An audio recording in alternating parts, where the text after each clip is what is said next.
Olha, o Brasil é um país gigantesco, né? Mas como é que se organiza tudo isso para fazer um estudo, um censo?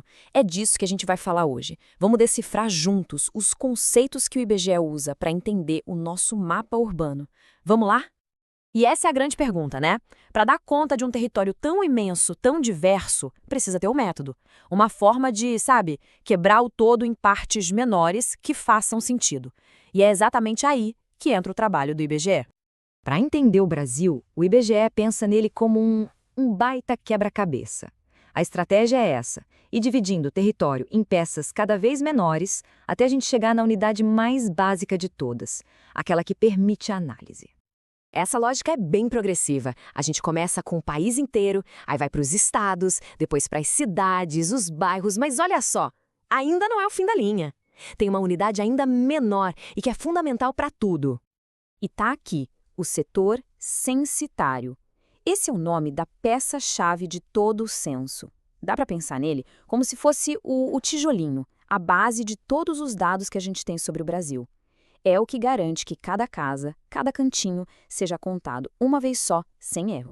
Ok, então a gente já entendeu como o país é dividido. Mas e como ele cresce? Agora, a gente vai ver que a melhor forma de imaginar o crescimento das nossas grandes cidades é pensando num imã. Um imã bem poderoso. O nome disso é metropolização. É um processo bem interessante. Uma cidade principal começa a concentrar as melhores coisas, né? Empregos, hospitais, faculdades. E aí ela vira esse ímã, atraindo gente das cidades em volta.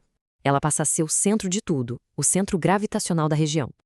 E o que a gente vê no mapa como resultado dessa atração toda? A conurbação.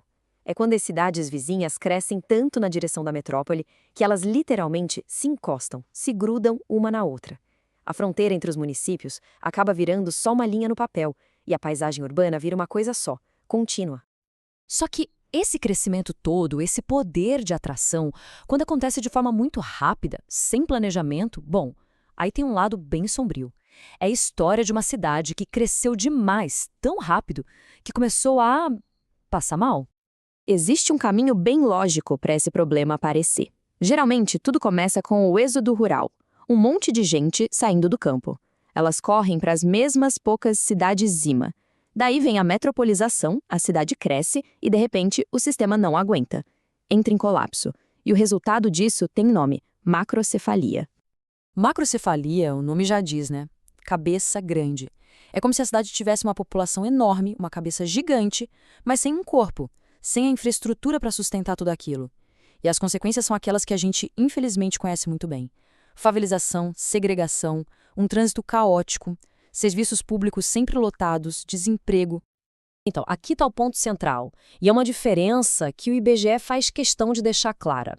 Metropolização é sobre o crescimento, a influência, a união física das cidades. É um processo. Já a macrocefalia é o problema. É a consequência negativa desse crescimento desordenado, o inchaço, a falta de recursos para todo mundo.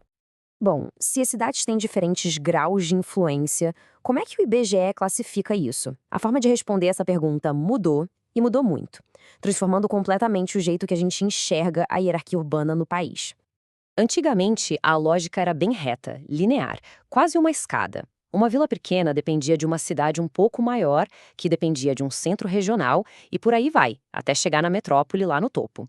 A comunicação, a influência, tudo seguia essa ordem, degrau por degrau, sem pular etapas.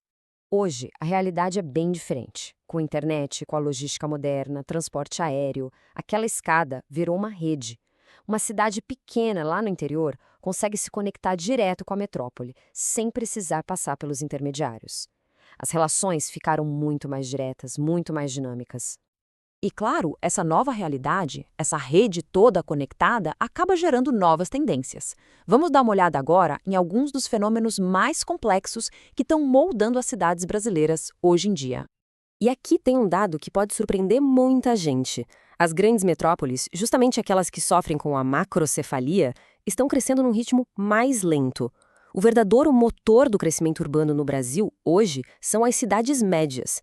Parece que elas oferecem um equilíbrio melhor, sabe, entre infraestrutura e qualidade de vida. Outro fenômeno que está muito ligado a esse inchaço urbano é a chamada hipertrofia do terciário.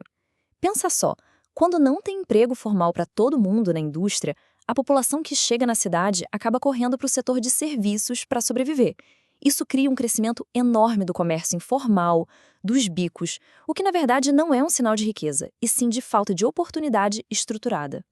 E para fechar, um processo bem complexo e muitas vezes doloroso, a gentrificação. Acontece assim: um bairro antigo é reformado, fica mais bonito, mais seguro. O problema, o custo de vida ali vai lá para cima. E os moradores originais, as pessoas que viveram ali por gerações, simplesmente não conseguem mais pagar e são meio que forçados a sair. É uma expulsão elegante, como a própria definição sugere. E tudo isso nos deixa com uma reflexão final, né? Num mundo onde a rede urbana é cada vez mais forte, onde o lugar físico onde a gente está importa cada vez menos para o trabalho, para o comércio, qual vai ser o papel das grandes metrópoles no futuro? Essa ideia de um centro físico que domina tudo, será que ela vai continuar fazendo sentido? É uma pergunta que fica em aberto.